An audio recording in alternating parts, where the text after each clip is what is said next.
Welcome and welcome back, listeners. My name again is Timothy M. Sweet from the Law Office of Timothy M. Sweet, and you are listening to What Just Happened? Surviving the Family Court, a podcast series dedicated to those who are suffering through the family court, wherever they may be, whatever their issues may be, and whatever their concerns are. I thank you for listening, and I'm glad you have joined this particular podcast, as I really want you folks to hear today's episode. On the last episode, we delved into what you should absolutely, positively never ever do in the family court under any circumstances. We discussed leaving the boyfriend and girlfriend out of it. We discussed how to excise yourself from social media, and we talked about what you can change and what you cannot. This time around, we're discussing something more near and dear to my heart here in the state of Rhode Island, where I practice. And in family courts, I suppose all around the country, the children are being caught trapped, really, in the middle, in the crossfire, and it's sickening. It's sickening to the judges, it's sickening to the attorneys, and to the parents. Divorces, child custody disputes, child support arguments, DCF cases, you name it. Parents caught in the cauldron of the family court are failing to safeguard their children from becoming serious collateral damage. If it sounds like I am proselytizing, forgive me, but again, I do this daily, I'm in the trenches daily, and I see the effect it has on kids. And I know you would never do this, my listener. What parent would? The parents who come to see me on a daily basis wouldn't. What parent would take the stress of the family court out on a child? To what end and to what gain? And my answer is this: none of them would, and almost all of them do. Here's what I mean. I speak with parents daily who want only the very best for their children, and they mean it. They want the best for their children.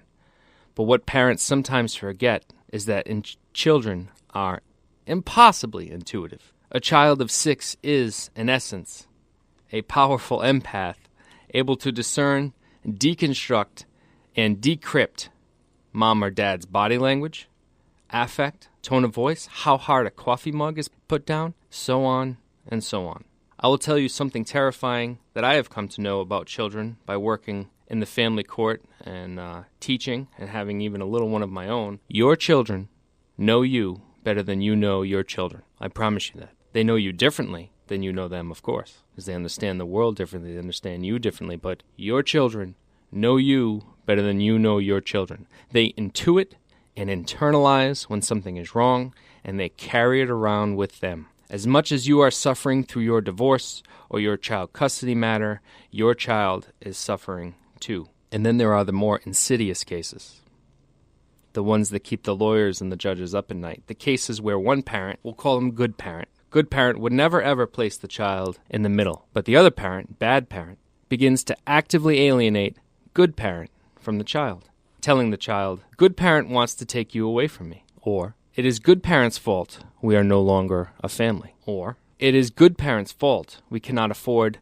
this game, or that vacation, or that school that all your other friends are going to. He or she doesn't pay enough child support, or missed a child support payment, or is spending his or her money on their other kids, on their new life. There are endless iterations of these statements that are made more often than you would dare to care. The capability for cruelty in the family court is infinite. And these messages, of course, make it back to good parent, who then has to heal the relationship and almost always overcompensates in doing so by, you guessed it, disparaging bad parent. And so on until a loved child with 2 loving parents is now a confused child with 2 bad parents. Keeping the children safeguarded is harder than it sounds in the middle of a family court battle. What do you do if they start asking questions? It's simple enough to insulate them from the case, as long as you don't bring it up.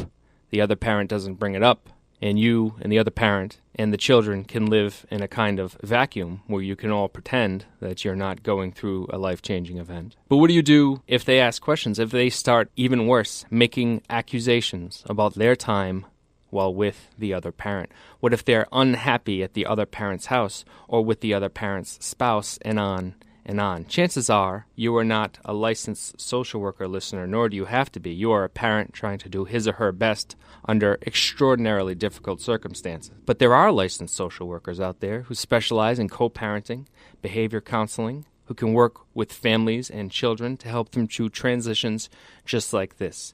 You are not alone, your children are not alone. And in today's society, these transitions are becoming more and more commonplace. We have more social workers than we know what to do with, it seems like in times, at least here in Rhode Island.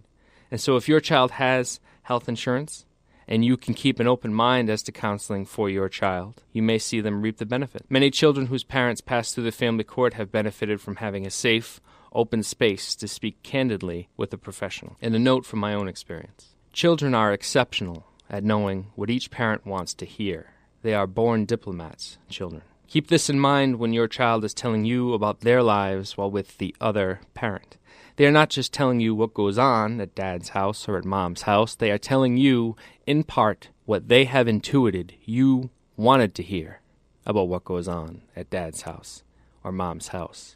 Children make for poor messengers. As with all things in the family court, the answer is simple, and putting it into effect is very difficult. If you truly want to safeguard your children from what you and your spouse or you and your ex are going through, you'll need to maintain an open, civil line of communication directly to that person. Parents must talk, and harder yet, parents must be willing to give one another the benefit of the doubt. It's easier said than done. By the time a relationship or a marriage ends, there's a great deal of bitterness and petty spite and disappointment about the relationship. Each party to the failed relationship feels the other is responsible or mostly responsible, and often feels as though because that person is responsible for a failed relationship, it is then impossible that such a failure could make an adequate parent.